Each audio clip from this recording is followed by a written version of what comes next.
Greetings metalheads and welcome to No Nonsense Metal Reviews. I'm George and today I'm back with another instalment of bands you need to hear. Another band recommendation. If you're not familiar with this band, maybe you've never heard of them or never actually got round to checking them out, then you seriously need to. You seriously need to acquaint yourself with these particular bands and particularly awesome albums. So in this case, I'm talking about a band that sits on that very fine line at the very extreme end of thrash metal and the more thrashy end of death metal, I suppose. They walk that very thin line, formed in, I believe it was 1987 in New York. A band with 3 albums, only 2 of which we're going to talk about here, but I'm talking about Demolition Hammer. Now this particular band is an absolute riff beast. This is killer stuff. Absolutely loving this band. These 2 albums, I'll show them both in fact. So this album is the debut album. This was from 1990. This is entitled Tortured Existence. And then 2 years later we have the follow-up album. This one is Epidemic of Violence. Both very good covers, very sinister, very creepy stuff indeed. As I've alluded to, Demolition Hammer sit on that very, very fine line between death metal and thrash metal. They've got that very extreme, very aggressive, abrasive sound to them, but at the same time, there's plenty of thrashing riffs. Absolutely brilliant stuff. So I believe that there is a consistent lineup with both of these albums, in fact. So we've got James Riley on guitars and vocals, or riot vocals. We've got Vinny Days on drums, Derek Sykes on guitars, and we've got Steve Reynolds on bass, lead and riot vocals as well. So those are the guys there. Not particularly sure, if any of these guys went on to be associated with any other bands or if they were affiliated with any other bands at the time, but a very short-lived band. In fact, if we consider that they were formed in around 87, they had these 2 albums, 1990 and 1992, in the case of Epidemic of Violence. There was a 3rd album in 1994 entitled Time Bomb. Now that one I had absolutely no knowledge of its existence until about 10 minutes ago when I was doing a little bit of metal encyclopedia research just to brush up on a few dates and the chronology of things. I believe that the backstory with that particular album is that it was not meant to be, it was never intended to be released as a Demolition Hammer album, but I think the label, Century Media Records, wouldn't release it unless it was under that name. So I think that it's one of those anomalous releases. It's a tale as old as time. Just brings Imaginos, Blue Oyster Cult to mind. But it's one of those kind of odd one outs. So we're not going to talk about that. We're going to just focus on these 2 albums. And these 2 albums alone are absolutely fantastic. And they make Demolition Hammer a band you freaking need to hear. If you're a fan of bands like Creator, Morbid Saint, Dark Angel, those bands that sit at the extreme end of thrash metal, lesser the case I suppose with Creator, but I do think that some of that earlier material was pretty formidably heavy stuff, and they're just a fantastic band. But certainly bands like Legion of the Damned, another good example, where you've got some seriously heavy music, some intensely heavy stuff, where it kind of borders on death metal. Like I say, Morbid Saint, Dark Angel. Likewise, if you're a fan of bands like Obituary, if you're a fan of bands like Death, of course, the legendary Death, bands like Cancer. I think there's so many examples, to be honest. Bands where they've got that characteristic death metal sound, but they've got some seriously thrashing riffs in there as well. Then Demolition Hammer is a band that you're absolutely going to love. Right across the board, fantastic musicianship. I know that these particular versions that I have here, these are reissues from a few years ago. Well, this was 2008, so feels like I've only had this for a few years. This particular version of Tortured Existence is on a nice black CD, which is pretty cool. I have a few of these kicking around, but yeah, nice black CD there. Remastered, I presume, because they sound incredible. And this album, although it's around 45 to 50 minutes long, absolute riff beast. I freaking love this album.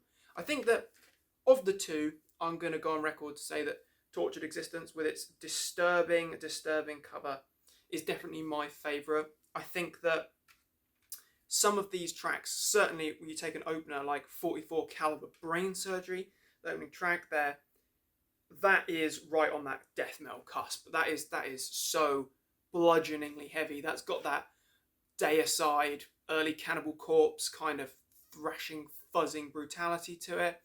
And of course, Steve Reynolds, he's got a good thrash vocal style.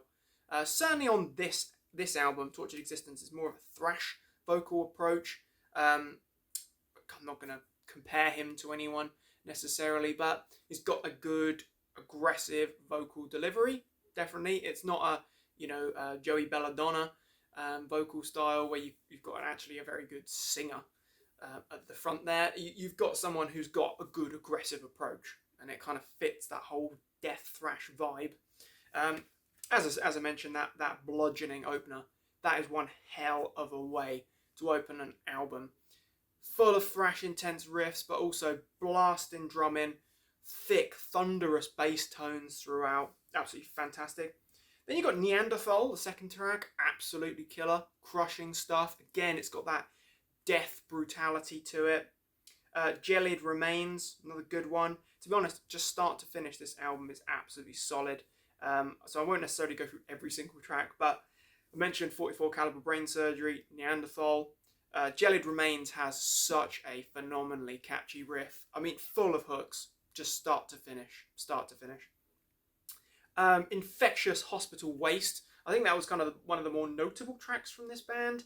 Again, it's got all the right kind of lyrical themes and thematic and characteristics. It's all about zombies and death and horror and violence and all that good stuff. But Infectious Hospital Waste, another good beastly thrasher. Parasital Epitaph, Mercenary Aggression as well. And on these particular reissues, you do get an inclusion of live material as well, so live versions of some of these tracks. And they're not bad live recordings. They're definitely more the sort of thing that if you're an avid fan of these bands, then you're gonna really appreciate.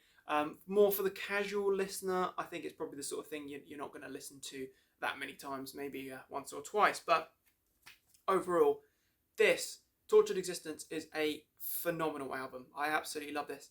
I've had this in my collection for a lot of years, but it's only really been within the last year or so that I've actually kind of stepped up and listened to it a few more frequently. Of course, I had heard it many years ago, but it was the sort of thing that I maybe revisited once a year most. Over the last year or so, I've been listening to this album maybe once a week, maybe more, because it's just such a phenomenal album. It's just those crushing riffs. It's that perfect balance, as I say. I know I keep reiterating it, but perfect balance between thrash. So you've got that fast-paced, head-banging catchiness and groove to it. There's a phenomenal amount of groove to this as well. But then you've got that death approach, that death brutality.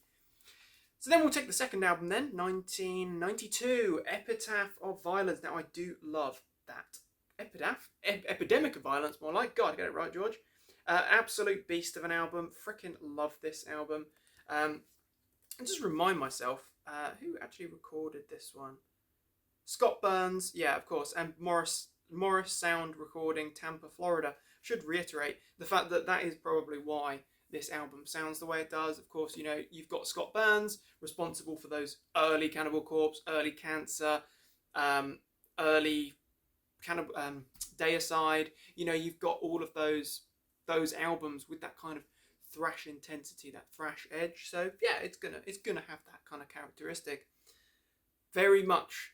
When you know that and you listen to this album, you know who's behind the mixing and you know where this came from. Of course, the exploding scene of Tampa, Florida, makes a lot of sense. And also, if we think about the time as well, 1990, this would have been exactly the right time, right place.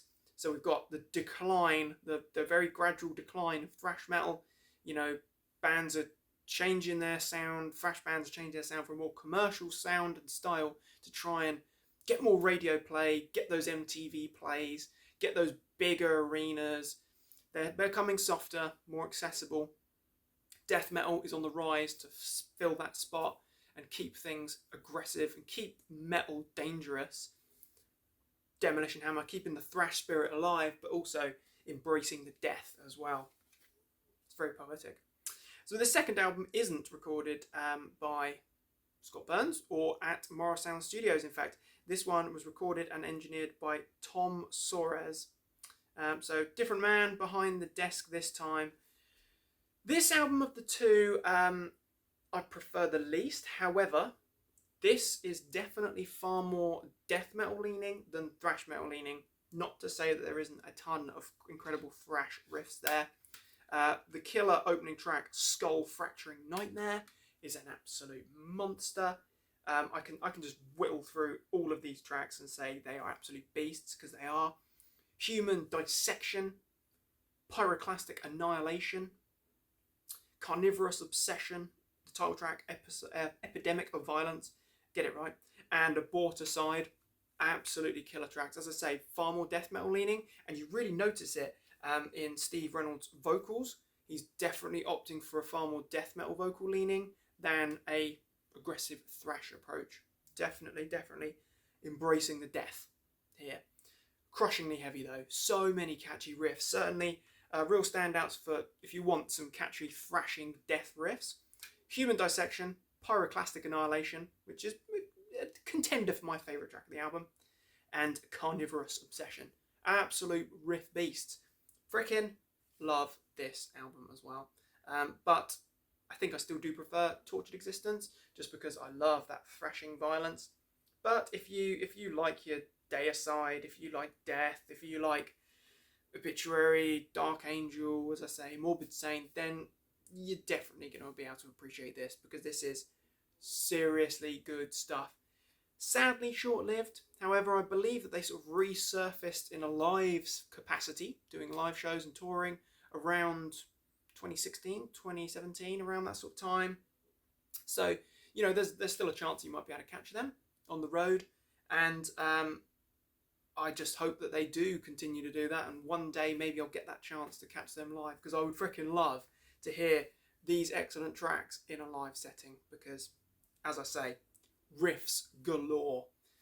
Great vocals, great riffs, smashing calamitous drumming, thick thundery bass. What's not to like? Hey. So check these two albums out. It's not a huge commitment, less than 2 hours of music. You also get some live inclusions on Epidemic of Violence, which is, you know, it's good stuff. As I say, it's definitely more, if you really dig it, or you're definitely a diehard fan of these bands, or this band I should say, or these albums, then you're definitely going to enjoy them. But ones to check out from Tortured Existence, you want to check out 44 Caliber Brain Surgery. You want to check out Neanderthal and Crippling Velocity.